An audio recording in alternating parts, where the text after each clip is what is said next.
دیانت ہو جائیں گے. جس کے پاس امانت رکھیں گے خود ہی کھا جائے گا, امانت خود ہی کھا جائیں گے. امانت رکھنے والے پریشان حال کر رہے ہوں گے. جب کبھی امت زندہ تھی, معتضد باللہ کے پاس ایک شخص آیا کہ جی بغداد کا سب سے بڑا تاجر, اس کے پاس بہت بڑی امانت رکھوا کے حج پہ گیا, وہ آ کے مکر گیا, دیتا نہیں. کوئی گواہ, کہ جی گواہ کوئی نہیں, میں کیا کروں, میرا گواہ کوئی نہیں. اچھا, امیر المومنین جب کبھی زندہ تھے, جب ان کے دروازوں پر آہنی گیٹ نہیں تھے, جب وہ سوز گداز رکھنے والے تھے, سوچ سوچ سوچ سوچ کہنے لگا اچھا ایسا کرو, تم اس کی دکان کے سامنے جا کے بیٹھ جاؤ, میں گزروں گا, تجھے سلام کروں گا, تو نے کھڑے نہیں ہونا, سلام کا جواب بیٹھے بیٹھے دینا ہے. میں تیرا حال پوچھوں گا, تو نے بے نیازی سے جواب دینا ہے, کوئی بات تو نے سیدھی نہیں مجھے کرنی. السلام علیکم. مولانا طارق جمیل صاحب کے ایسے بیان سننے کے لیے ہمارے چینل کو سبسکرائب کیجیے اور بیل آئیکن کو پریس کیجیے. شکریہ. اس کو جا کے بٹھا دیا دکان پر, پھر اپنا شاہی سواری لے کر نکلا. تو پیچھے لو لشکر جب وہاں پہنچا تو اس کو کہا السلام علیکم یا اخیج. ارے بھائی السلام علیکم. وعلیکم السلام. وہ سارے حیران ہو, اس کو دیکھ یہ کیا بلا ہے, ساری دنیا تو کھڑی ہو رہی ہے امیر المومنین کے لیے, وہ اسی طرح بیٹھا ہوا ہے. کہا بھائی کیا حال ہے؟ ابے ٹھیک ہوں, کیا سر کھایا ہوگا؟ بھائی آپ ہمیں ملنے ہی نہیں آئے بغداد میں, اور ملنے ہی نہیں آئے, اور میں کوئی فارغ تھوڑا ہوں کہ تجھے ملنے آؤں. ایسے دو چار باتیں کر کے وہ چلا گیا. تاجر یہ دیکھ رہا تھا, پھپھرا کمبے اور مارے. کہنے کا بھائی وہ کون سی تھیلی تھی ذرا بتاؤ جس میں تو کہہ رہا ہے کہ میں نے پیسے رکھوائے تھے؟ کہا جی وہ نیلے رنگ کی تھی. اچھا اچھا اچھا, وہ تو میرے پاس پڑی ہے, مجھے یاد نہیں رہا, ابھی حاضر. وہ ملی, لے کر پہنچا گیا نا, مل گئی تو معتضد خود آیا, کہا یہاں پھانسی کا پھندا بناؤ. پھانسی کا پھندا بنا کر اس کو وہیں لٹکا دیا, بازار میں لٹکا دیا. یہاں 16 سال قتل کے کیس کے فیصلے نہیں ہوتے. یہ کیا انصاف ہے کہ ایک نسل مر جائے. فریادیں کرتی کرتی مائیں قبروں میں چلی گئیں, بوڑھے باپ کی کمریں رکوع میں چلی گئیں, اور عدالتیں انصاف نہ دے سکیں. والامانۃ مغنما, لوگ بھی بددیانت ہو جائیں گے, امانت کھا جائیں گے. والزکاۃ مغرما, مالدار لوگ زکوٰۃ دینا چھوڑ دیں گے, عیاشیوں پہ پیسہ لٹائیں گے, زکوٰۃ نہیں دیں گے. اگر یہ سارے پاکستان کے لوگ صرف زکوٰۃ دے دیں تو یہ کشمیر کے زلزلے کے لیے کسی مدد کی ضرورت کوئی نہیں ہے, باہر کی مدد کی ضرورت کوئی نہیں ہے. وَتُعِلِّمَ لِغَيْرِ الدِّينِ, اور علم دین اللہ کی رضا کی بجائے دنیا کی طلب کے لیے حاصل ہونے لگے گا. علم دین کی منزل اللہ نہ رہے گا, علم دین کی منزل کچھ اور ہو جائے گی.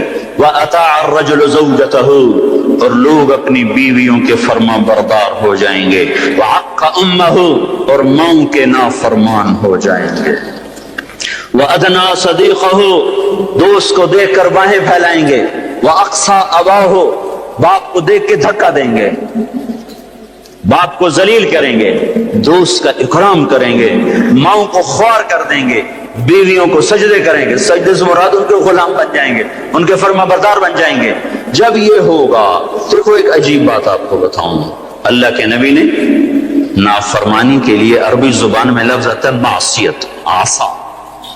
اللہ کے نبی نے اللہ کے لیے بھی عصا کا لفظ استعمال کیا, اپنے لیے بھی عصا کا لفظ استعمال کیا, لیکن ماں باپ کی نافرمانی کے لیے عصا کا لفظ استعمال نہیں کیا, عقا کا لفظ استعمال کیا ہے, عقا. اور بھائی کوئی ٹیشو پیپر ہے نا, اور ٹیشو پیپر مانگ رہا ہوں خدا کے, ادھر پر ادھر.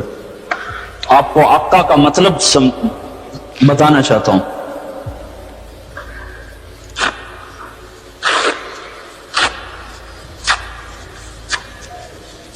اس کو آپ کو جوڑ سکتا ہے؟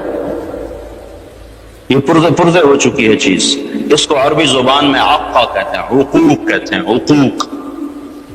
تو اللہ کے نبی یہ بتا رہے ہیں جو ماں باپ کا نافرمان ہوتا ہے اس کے غضب کے سوا, اللہ کے نبی نے فرمایا جس نے ماں باپ کو تنگ کیا اس پہ اللہ کی لعنت، اس پہ فرشتوں کی لعنت، اس پہ زمین آسمان کی لعنت، اس کی نہ نماز قبول ہے، نہ روزہ قبول ہے، نہ حج قبول ہے۔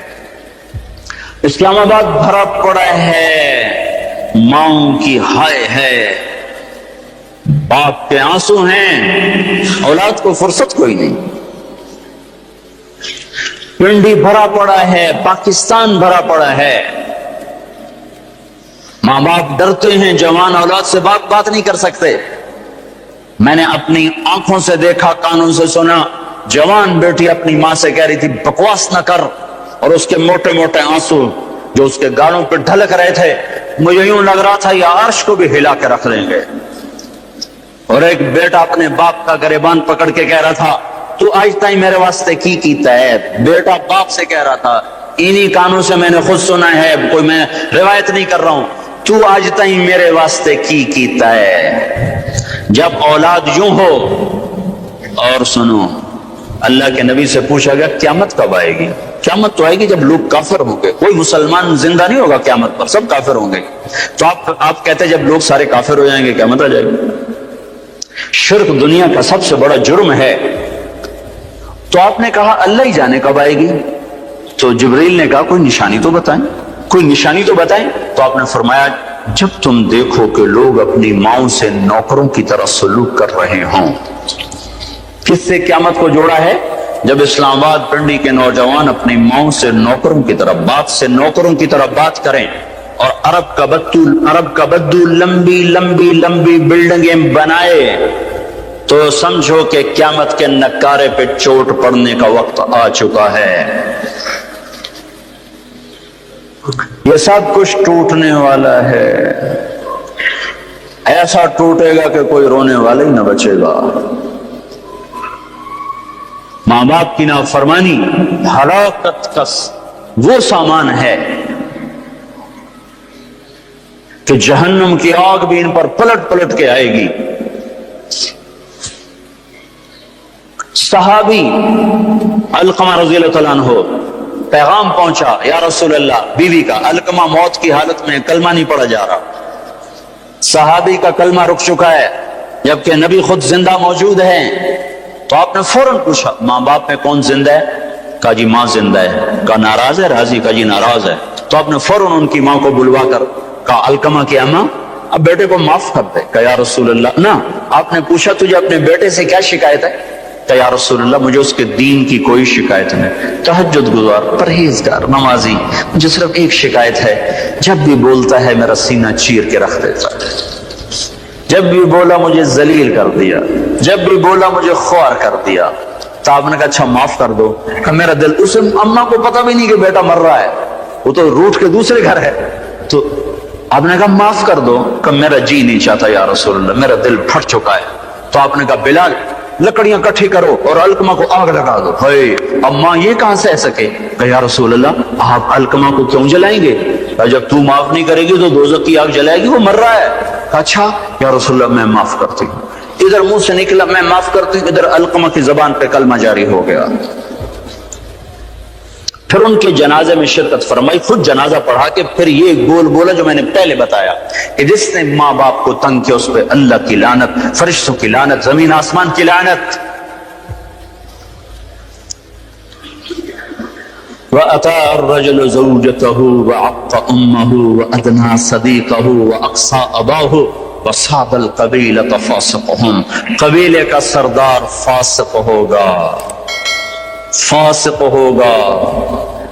میرے بھائیو، قبیلے کی سرداریاں نافرمانوں کے، فساق کے ہاتھ میں، ظالموں کے ہاتھ میں۔ اور کیا ہوگا؟ وَكَانَ رَئِيسُ الْقَوْمِ أَرْذَلَهُمْ، حکومت نکمے انسانوں کے ہاتھ میں ہوگی، نااہل انسانوں کے ہاتھ میں ہوگی۔ اور کیا ہوگا؟ وَأُكْرِمَ الرَّجُلُ مَخَافَةَ شَرِّهِ، ایک دوسرے کو سلام بھی کریں گے، دل میں نفرت ہوگی، اس کے شر سے بچنے کا اندر میں ہوگا، اوپر سے یس سر یس سر یس سر، جناب جناب جناب جناب۔ صرف ایک اس حدیث کا مصداق بتاؤں، ایک سیکٹری ریٹائر ہوا سیوال کے، اس نے بیٹے کی شادی کی، 5000 آدمیوں کے لیے کارڈ چھاپے گئے، ہم بھی مدعو تھے تو دو ساتھی ہم نے بھیجے جاؤ بھائی شرکت کر کے آؤ، تو انہوں نے آ کے واپس کارگزاری سنائی کہ وہ رسم ہے نا پیسے دینے کی دولہا کو، تو وہ ایک ساتھی نے ہمارے بتایا 2 آدمی بیٹھے تھے، ایک نے ایسے بٹوا نکالا اور پیسے نکالنے لگا، دوسرے نے کہا ریٹائر ہو گیا ہی، کہا پھر دفع کرو پھر دفع کرو۔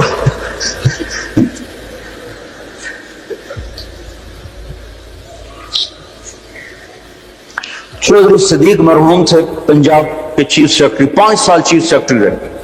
ان کا لڑکا الیاس اور میں گورنمنٹ کالج لاہور میں اکٹھے پڑھتے تھے، تو ہمارا آپس میں آج تک تعلق ہے، اتنے 35 سال ہو گئے آج تک کوئی محبت ہے۔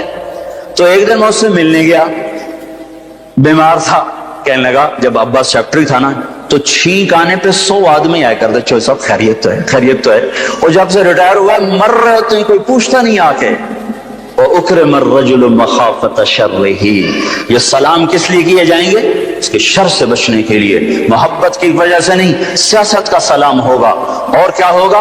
وَارْتَفَعَتِ الْأَصْوَاتُ فِي الْمَسَاجِدِ، مسجدوں میں لڑائیاں شروع ہو جائیں گی، نفرت کے بیج اور کانٹے بکھرنے لگ جائیں گے۔ جس ممبر سے محبت کا پیغام دیا جاتا تھا وہ ممبر فرقہ واریت کی لپیٹ میں آ جائے گا، اور اس سے لوگ ان کی زبانیں زہر اگلیں گی، زہر جو بھائی کو بھائی سے لڑا دیں گی اور دست و گریباں کر دیں گی، اور مسجدوں میں آگ بھڑکتی ہوئی سارے فضا کو اپنی لپیٹ میں لے لے گی، مسجدوں میں لڑائیاں شروع ہو جائیں گی۔ اور کیا ہوگا؟ طہرت القینات والمعازف، گانے والیاں محترم ہو جائیں گی، گانے والیاں محترم ہو جائیں گی، جن کی وجہ سے اللہ ناراض ہوا انہیں کو جب عزت دی جائے گی۔ گانے والیاں ظاہرت کے 2 مطلب ہیں، گانے والیاں عام ہو جائیں گی اور ظاہرت معزز اور محترم ہو جائیں گی۔ والمعازف، اور موسیقی کے آلات گھر گھر ہوں گے، کوئی گھر موسیقی سے بچا ہوا نہ ہوگا، کوئی گھر موسیقی سے بچا ہوا نہ ہوگا۔ وظہرت القینات والمعازف، گانے والیاں معزز، گانے والیاں محترم، محفل موسیقی کے کارڈ چھاپے جا رہے ہیں۔ میرے نبی نے کہا تھا وہ کیا دن ہوگا جب تم بھلائیاں مٹانے لگ جاؤ گے، برائیاں پھیلانے لگ جاؤ گے۔ تم آئے تو تھے بھلائی پھیلانے، برائی مٹانے، پر ایک وقت آئے گا تم الٹے ہو جاؤ گے، بھلائی کو مٹانے لگ جاؤ گے، برائی کو پھیلانے لگ جاؤ گے۔ تو آپ نے فرمایا گانے والیاں عام اور گانا گھر گھر۔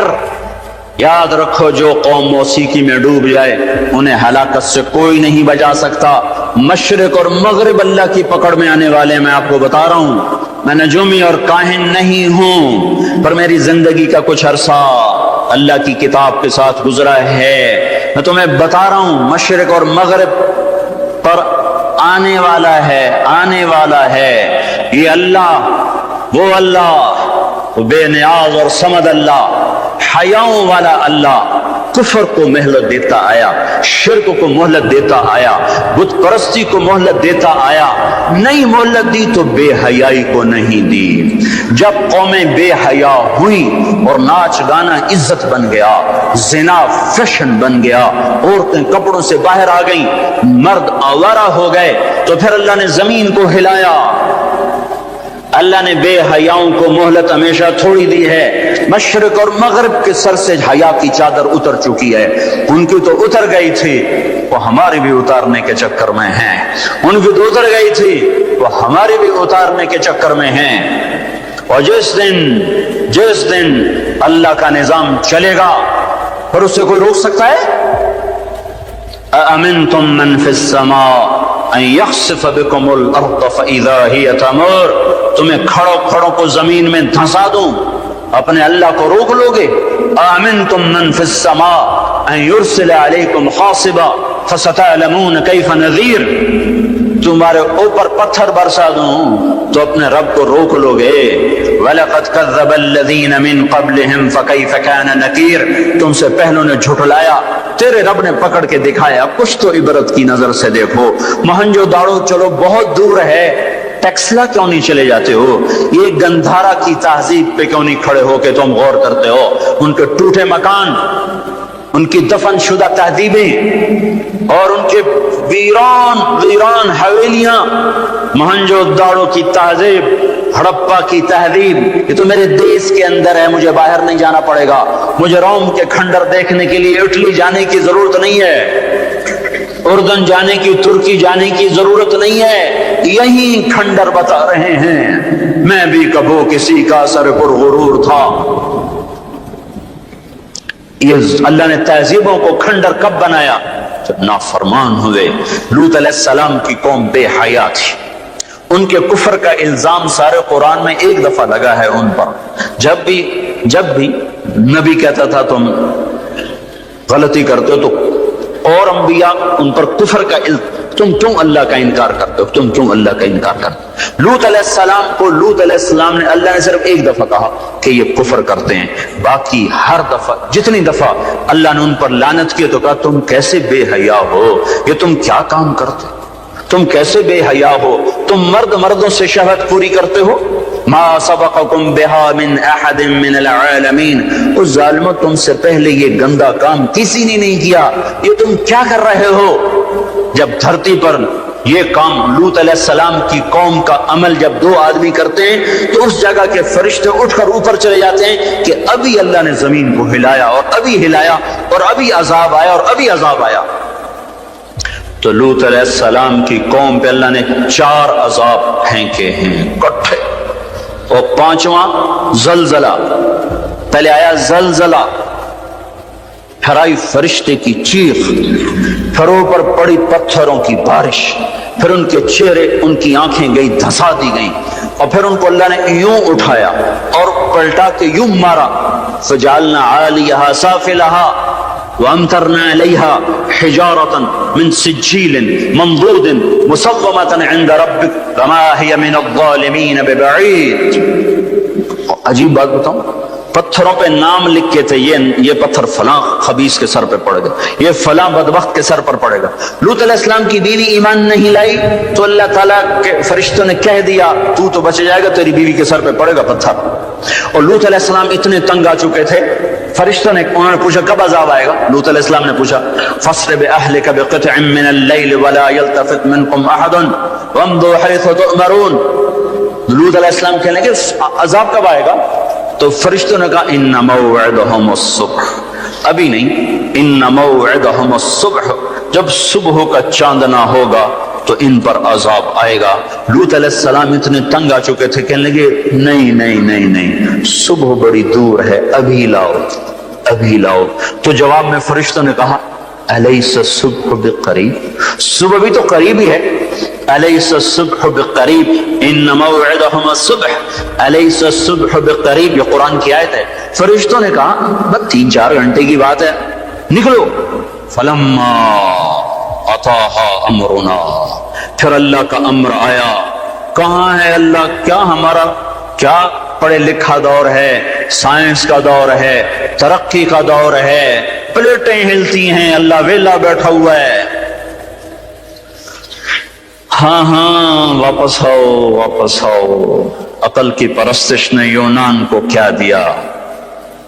رب کی پرستش نے دیا جو بھی دیا۔ اللہ اس کے رسول کی غلامی سے سہرے بندے ہیں، جس کے بھی بندے ہیں، وہی عزت کی سیڑھیوں پر چڑھا ہے جس نے اللہ رسول کے غلامی کا دم بھرا ہے، جس نے ان کی چوکٹ کو چوما ہے، وہی دنیا اور آخرت میں سرخرو ہوا ہے۔ بے حیا معاشرہ ٹوٹ جاتا ہے اور بے حیائی ننگے ہو کے ناچ رہی ہے۔ کیا حیرت کی بات ہے کہ ننگے ناچ سکرین پہ دکھائے جا رہے ہیں اور دیکھنے والے مزے سے بیٹھے دیکھ رہے ہیں، تو کیا میرے اللہ کو غیرت نہ آئے گی؟ میں یہ لوط علیہ السلام کی قوم کے علاقے میں پھرا ہوں، 300 میل کا علاقہ ہے، غور آج کل اس کو کہتے ہیں، پوری پٹی پہ پھرا ہوں۔ وہ سارا پہاڑی علاقہ ہے، اسلام آباد کے پہاڑوں میں سب بڑے نہیں، چھوٹے چھوٹے خوبصورت پہاڑ، چلتے چلتے ایک دم بیچ میں نشیب آتا ہے اور یوں زمین 300 میل تک بیٹھی ہوئی نظر آتی ہے۔ عربی زبان میں بیٹھی چیز کو غور کہتے ہیں۔ یہ زمین کیسے بیٹھ گئی؟ جب لوط علیہ السلام کی بستی کو اٹھایا اور اٹھا کر اوپر سے زمین پر مارا تو وزنی چیز جب زمین پر گرتی ہے تو دائیں بائیں زمین نیچے بیٹھ جاتی ہے. اس طاقت سے وہ بستی زمین پر گری کہ 300 میل تک ساری زمین بیٹھ گئی. تو لوط علیہ السلام صبح نکلنا تھا کہ پہلے زلزلہ آیا, پھر فرشتے کی چیخ آئی, پھر پتھر برسنے لگے, چیخ و پکار. لوط علیہ السلام نے بیوی سے کہا تھا پیچھے نہ مڑ کے دیکھنا, پر اللہ کا فیصلہ ہو چکا تھا کہ اس کا بھی سر ٹوٹنا ہے. تو چلتے بس تو نہیں رہ سکی, ذرا یوں اتنی کو گردن ٹیڑھی ہوئی تھی کہ اوپر سے پتھر آیا اور اسے بھوسا بنا کے پھینک دیا. تو میرے بھائیو, ہم سب خطرے کی لپیٹ میں ہیں, باری لگ چکی ہے, نمبر بنمبر, نوبت بنوبت. یہ ہوگا, یا لوگ توبہ کریں گے یا اللہ کی نشانیاں کھل کے آئیں گی. جب یہ ہوگا, جب میری امت گانے بجانے کو جو قومیں گانے بجانے میں ڈوبتی ہیں وہ ہلاک ہو جاتی. چلو میں کہتا ہوں وہ جو پورا قرآن بھی پرانی کتاب اور حدیثیں بھی پتہ نہیں ہیں کہ نہیں ہیں. کتنا ایک طبقہ ہے جاہلوں کا جو یہ بھی کہتا ہے وہ اقبال کو تو مان لو تمہارا شاعر مشرق ہے, حکیم الامت کا لقب پایا ہے. 1996 میں انڈونیشیا جماعت میں گیا تھا تو وہاں کا جنرل حبیبی تھا مسلمانوں کا لیڈر. اس سے ملاقات پر اس نے کہا کہ آپ کے شاعر اقبال کی پوئٹری کو ہم نے اپنی زبان میں ٹرانسلیٹ کر کے اپنے نوجوانوں میں جذبہ پیدا کیا. میں نے کہا ہماری قوم تو اس کی قدر نہ کر سکی, 100 سمندر پار کی قوم اس کی شاعری سے انقلاب لے آئے, اور انہیں گانوں سے ہی فرصت کوئی نہیں. تو اقبال نے کیا کہا تھا, تجھ کو بتاتا ہوں کہ تقدیر امم کیا ہے, تمہیں بتاؤں میں قوموں کے عروج و زوال کی کہانی. شمشیر و ثنا اول, طاؤس و رباب آخر. جب وہ اٹھتی ہیں عزت کے زینوں پر تو نیزوں کی کھڑکھڑاہٹ اور تیروں کی سنسناہٹ اور تلواروں کی جھنکار ان کا نغمہ ہوتا ہے. اور جب وہ ذلت کے گڑھوں میں گرتی ہیں اور پستیوں میں گرتی ہیں تو پھر تان سین ان کا بڑا آدمی بن جاتا ہے.